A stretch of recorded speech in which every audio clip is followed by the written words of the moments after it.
तो बजट का सिंपल सा मतलब इनकम और एक्सपेंडिचर, उन दोनों चीज़ों को जो दिखाए वही बजट होता है। बजट की कहीं से इनकम आएगी, जैसे आपकी फैमिली की हो सकता है सैलरी से इनकम आए, आपके फादर या मदर कमाते हो। दूसरा हो सकता है आपके पास कोई लैंड हो और उस लैंड से आपको रेंट आता हो, ये भी आपका हो सकता है आपका बिजनेस हो, उस बिजनेस से आपको प्रॉफिट आता हो, ये आपके इनकम के सोर्स हो सकते हैं। अब आपके एक्सपेंस के सोर्स हो सकते हैं, एजुकेशन पे आपका एक्सपेंस होगा, जैसे आप लोगों के ऊपर खर्च हो रहा है फैमिली से, साथ में फूड, इस पर आपका एक्सपेंस होगा, साथ में हेल्थ। तो एक्सपेंडिचर में आपकी जो नीड है वो चीज़ें शामिल हो जाती हैं। फिर कुछ एक्सीडेंट एक्सपेंडिचर होते हैं, देश घर की सिक्योरिटी के लिए रखते हैं ना। ऐसे ही हमारे देश का भी डिफेंस का खर्च होता है, अपने बॉर्डर की सिक्योरिटी करने के लिए। आप घर में कैमरा लगवा रहे हैं तो सिक्योरिटी पर्पज से ही है ना। सेम ऐसे ही हमारे देश के अंदर भी ये सारी चीज़ें होती हैं। तो इनकम और एक्सपेंडिचर, इन दोनों का जो बैलेंस होता है उसी को हम क्या कहते हैं, बजट। अब ये इनकम या एक्सपेंडिचर दो टाइप का हो सकता है, जिसे एक कहते हैं रेवेन्यू इनकम और दूसरा रेवेन्यू एक्सपेंडिचर। रेवेन्यू का मतलब क्या होता है, कोई भी ऐसी इनकम या एक्सपेंडिचर जिससे कोई एसेट क्रिएट ना हो, मतलब कोई भी नई चीज नहीं बनेगी, लॉन्ग टर्म के लिए नहीं होता, शॉर्ट टर्म के लिए होता है। तो इससे कोई भी नई चीज नहीं बनेगी, एसेट नहीं है, ना ही ये आपके लिए लायबिलिटी क्रिएट करेगी, मतलब कोई खर्च भी नहीं है। जैसे आप लोगों को कहीं से भी इनकम आई और उस इनकम का लॉन्ग टर्म कोई विजन नहीं है, जैसे मंथली सैलरी रेवेन्यू है बस। अब जिस भी एम्प्लॉय ने आपको सैलरी दी उसके लिए आप काम किए, वो बात ठीक है, लेकिन एक्चुअल में वो आपको पे कर रहा है और उसका पैसा हर बार जा रहा है, सरकार का पैसा जाता है हर बार। जो भी एम्प्लॉय होते हैं उन पर जो सरकार खर्च करती है या उनकी जो पेंशन होती है वो सब रेवेन्यू एक्सपेंडिचर में ही आता है। ऐसे ही सरकार की इनकम हो सकती है कि सरकार ने लोन किसी को दिया, उसने इंटरेस्ट दिया, ना तो एसेट क्रिएट हुई ना लायबिलिटी क्रिएट हुई। और दूसरा होता है कैपिटल। कैपिटल जो होता है वो लॉन्ग टर्म के लिए होता है, मोर देन 1 ईयर। कैपिटल की खास बात, एसेट क्रिएट करेगा या लायबिलिटी, या तो कोई नई चीज बनेगी या आपके ऊपर लायबिलिटी होगी, कोई कर्ज आपके ऊपर आएगा। फॉर एग्जाम्पल अगर सरकार हाईवे बनाती है तो हाईवे जब सरकार बनाएगी तो उसके लिए उसको एक्सपेंडिचर लगाना पड़ेगा, कहीं से पैसा लेना पड़ेगा, लायबिलिटी हो गई सरकार पर।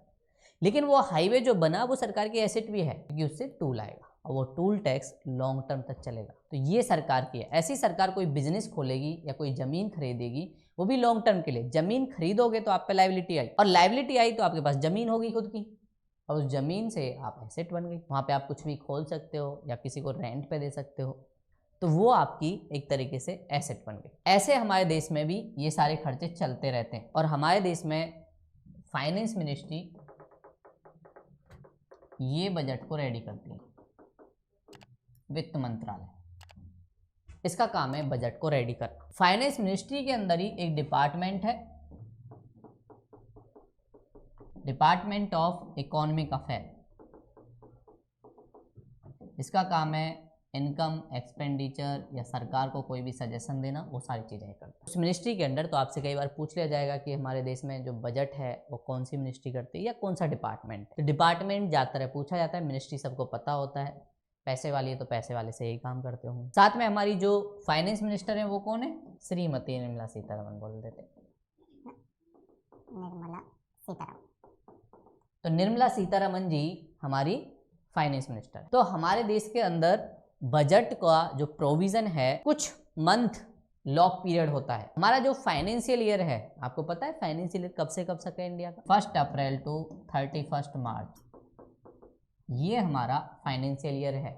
फाइनेंशियल ईयर मतलब सरकार को जो बजट से पैसा मिलता है वो इस ईयर के टाइम पीरियड के लिए मिलता है। जितना पैसा बजट में है, अगर सरकार ने इस टाइम पीरियड में खर्च कर दिया तो ठीक, नहीं वो सारा पैसा वापस चला जाएगा, किसी भी स्कीम के लिए दिया। तो हर साल पूरे साल का हम लोग बजट पेश करते हैं। तो 1 अप्रैल को पैसा मिलेगा। अब बजट बिल जो पास हो गया, मान लो बजट का अभी रखा हमारी फाइनेंस मिनिस्टर ने, 1 फरवरी या 2 फरवरी को रख देते हैं, और उसमें सारी बातें होती है कि भाई इतना पैसा हम लोग इस पे लगाएंगे, इतना पैसा इस पे लगाएंगे। जैसे ही वो पार्लियामेंट से पास होगा तुरंत सारी मिनिस्ट्रियों को पैसा मिल जाएगा, सारे डिपार्टमेंट को मिल जाएगा, सेंट्रल गवर्नमेंट ने स्टेट को दिया उसको मिल जाएगा, और फिर उन्हें 31 मार्च से पहले वो पैसा खर्च करना है, और अगर नहीं कर पाए तो वो सारा पैसा वापस अकाउंट से वापस हो जाए। सेम ऐसे ही है कि आप लोगों को याद है बचपन में कुछ लोग पैसा दे के जाते थे, तो अगर उसी टाइम खर्च कर लिया तो मम्मी पापा नहीं लेते थे, और नहीं किया तो बोलते थे हम रख लेते हैं। बजट से जस्ट पहले हमारी इकोनॉमी के बारे में बताने के लिए एक और चीज आती है जिसे कहते हैं इकोनॉमिक सर्वे।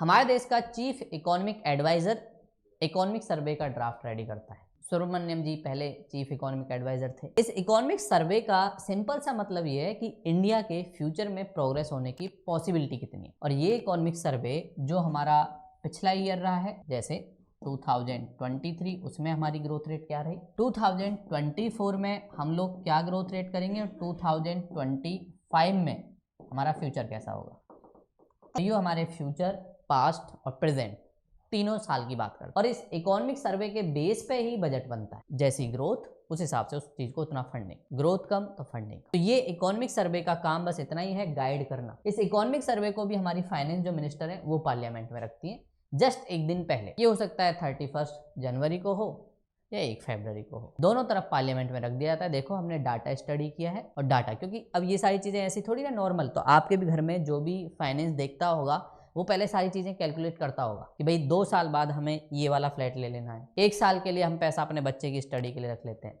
2 साल का पैसा शादी के लिए रख लेते हैं, 3 साल का पहला हो सकता है दादाजी चले जाएं तो उनके लिए भी रख लेते हैं, हो सकता है सबको भोज वोज खिलाना पड़े। ऐसे ही हमारी सरकार भी इस सारे डाटा को रखती है, और ये सारा डाटा जो रहता है वो रहता है इकोनॉमिक सर्वे में। साथ में इस इकोनॉमिक सर्वे में कुछ स्टेप बताए जाते हैं कि अगर हम ऐसे करें तो हमारे कंडीशन और अच्छी हो सकती है। तो हर साल हमारा फाइनेंस बजट आता है, लेकिन क्योंकि इस बार वाली जो गवर्नमेंट है उसके पास पूरा साल नहीं, इसलिए इंटरिम बजट आया, दोनों में डिफरेंस है। वैसे एनुअल बजट आता है, लेकिन क्योंकि ये सरकार 2024 के बीच में ही जून के आसपास ही हमारे देश में इलेक्शन होंगे, ये सरकार जो है वो गिर जाएगी, इसका जो टर्म है वो पूरा हो जाएगा। अब जो टर्म पूरा हो जाएगा तो इसको पूरे साल की रेस्पॉन्सिबिलिटी कैसे दे सकते हैं भाई, नई सरकार कौन आएगी किसको क्या पता।